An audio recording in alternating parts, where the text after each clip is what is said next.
If you're a free-to-play player, there are 5 major mistakes you can make in this game, and each one of those mistakes will either be very depressing when you pull that mistake and you're like, oh no, what did I just do? And a lot of them can be dumb mistakes that you just don't think about, okay, that seem obvious, but they're honest to God not. I've made many of these mistakes myself, and they really discourage you from wanting to play, or they'll set you back as a free-to-play player large chunks of time, and I'm going to try to help you avoid those today. With that being said, please do consider subscribing, as our goal with this video is 50 new subscribers. If we can get that would be great. I appreciate that very much. Let's go ahead and get into the information for you.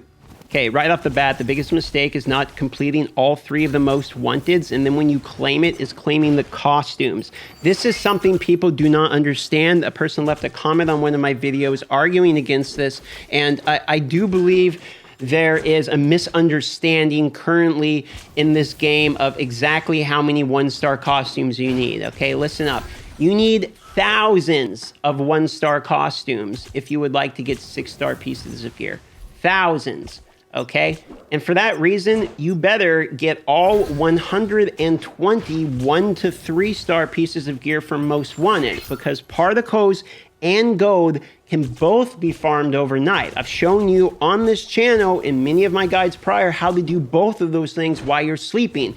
You cannot farm costumes while you're at work or while you're sleeping or any of those things, okay? On top of it, costumes have a static, limited amount you can get. You can only purchase a certain amount of them from the store. You can only get a certain amount of them out of time-gated things. You can only do special operations once a day. Pulls are very expensive, okay? So getting your costumes like this doesn't happen free to play. This is what it looks like when you are a pay-to-win mouth-breathing well. You don't get all of these options. You have to use your 1-stars, okay? Which brings us in to the second point of the day right off the bat, all right? Which is not using your workshop properly. If you go to the workshop, it's the other places you need to get your 1-star pieces of gear. And I'm not talking about just trying to farm regional gear here, okay? I'm talking about farming fodder. Just having pieces going at all time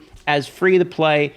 That way you can at least get a little bit of resources incoming. You're going to say, damn, only whales have a lot of particles. It's true. You're going to be limited to 2 boxes a day. You're going to be able to do 2 pieces of equipment per day. Okay? That is what you're going to have available to you. You will have enough particles and gold every day to cover those resources. And you can get 2 more pieces of gear a day through your regional boxes by doing it that way, okay? I myself am going to go in here, max this out. I'll do 8 Sakar pieces. There it is. You can see just like that. In 16 hours, I'll come back. Maybe I'll have a piece of Sakar. And if I don't, at a minimum, I'm going to have some more fodder. The other reason you want to make sure you constantly do your boxes and you pick boxes out of Most Wanted is it's not just a 1-star box, it's 1 to 3. And every time you get a 3-star, you're saving yourself dozens of 1-star boxes. So it very quickly becomes efficient. But enough about the 1-star grind. I also, real quick, just recommend in home, there's a shop right here by the world map. You can click on it. If you go here, you can scroll down. You can buy enhancers every day for 1,000 per. I recommend doing this so that way you always have at least some enhancers. And before you say, but that's only 1-star, that's garbage. You're right, it is garbage. But you can go back to the workshop over here and take that garbage and make it into at least a mid-range, somewhat garbage. And now with wells being able to actually use our enhancing traits on our well accounts, it's going to be harder for free to play. So for that reason, you probably want to make sure you have some traits available if you really care about Omega War, especially during this current Sif training event where you need to get kills in both Omega War as well as Dimension Duel, okay? The enhancer traits don't work in Dimension Duel, but they work everywhere else in this game at the moment, and they're actually not bad. Your badges, the 1 and 2 and 3 stars, I personally dismantle those, okay? That's just me. I dismantle 1, 2, and 3. I need particles. I also see value in gaining a little bit of gold. However, if we go over here to the Convergent box, 4-star and up badges that you don't need, you can go in here and you can put these bad boys in there like that. You can even select grade if you want. Okay, the dump badge is in here. And then that's going to give you, look at this, when you grab other ones, right? See, look how much percentage you get, 10% each one of those, etc. 7% for these. And that's going to give you Parthicos, and you can then use your Parthicos to get more squad rank experience, cores, gold, what have you. You get more gold on average back than it costs to push the badges in. So the only effective thing you're really losing is your chance at Parthicos. So if you really need Parthicos, you can crunch them. However, it's free to play, normally gated by gear or cards or etc. And you're not normally gated instead by the Parthicos, because you get those for free and from blitzes and whatnot. So for that reason, you can come in here, and this is a place you can get other boxes to get other pose and stuff, as well as squad rank XP, all that combined cores. And you can also get enhancing traits and specialization materials here, which are extremely important as free to play. Okay, which brings us into another tip, which is that the raids, you absolutely cannot miss your raids. You have to do these every day is free to play, okay? Every single day.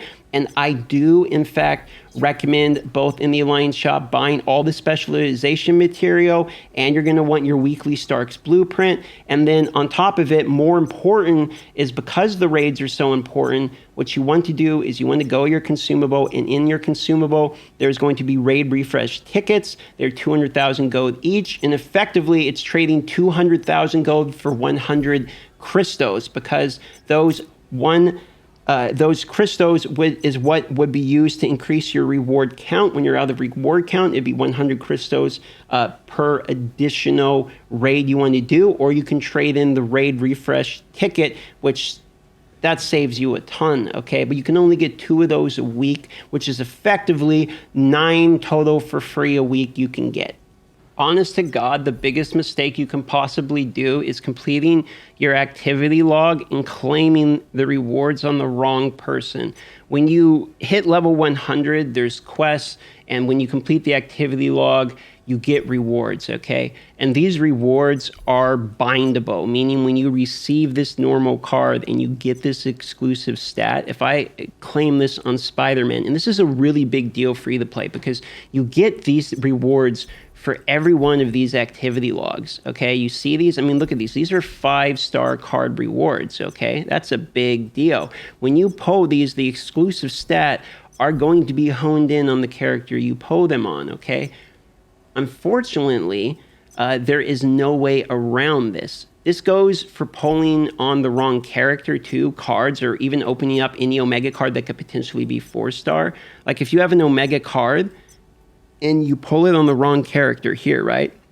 If I get Spider-Man, the special card out of here, that's the card I need on my Storm, right? So the exclusive stat would then be stuck on Spider-Man, if you get my point. So Omega cards, you have to be really, really careful with who acquires them or who uses them. I would say the same thing on draws, etc. But costumes can actually be swapped from hero to hero and used as fodder. I can take a 5-star helmet off my Spider-Man and crunch it to help my Storm get a 6-star helmet, for instance, or use a 6-star piece of gear on my Storm to reroll the stats on my 6-star piece of gear on my Spider-Man.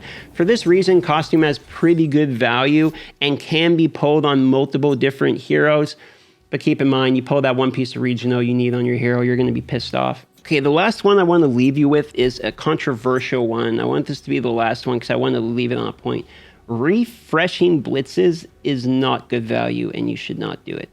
People who are telling you to spend 100 gems refreshing blitzes is free to play are wrong. There's a lot of bad information out there telling you to refresh raids and blitzes, etc., right from the beginning. I have said many times, if you want to, at level 100, you can refresh the ultimate raid, and that will always be a decent use of your gems. Like, that is fine. Other than that, you should not refresh your blitzes unless you're pay to play.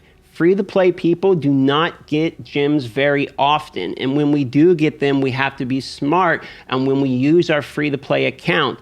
And just because I got comments on the last video being like, you're not free to play, you have a million power Spider-Man, I'm also going to say this here. Yes, I have many level 100s, and yes, I have a pay-to-win account, and yes, this is the beta server, but I absolutely have been playing free-to-play, and I'm hitting level 100 today on my Spider-Man. So let's try to use our brain a little bit here. I'm going to be absolutely playing both accounts, and just because I've spent money on one account doesn't mean I don't understand how free-to-play works. I'm literally doing it, and I've been playing the game since launch day. I was the third person in the world to hit level 100. Like, it's a little annoying to me.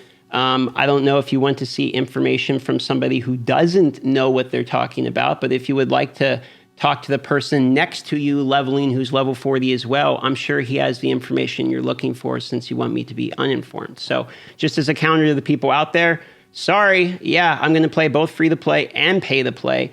And on top of it, I'm going to continue to do guides for both people. So if you don't like the fact that I am trying to help free to play people, I don't know what to say to you. I don't want you to waste your time, resources, or money. With that being said, thanks for liking and subscribing, and good luck.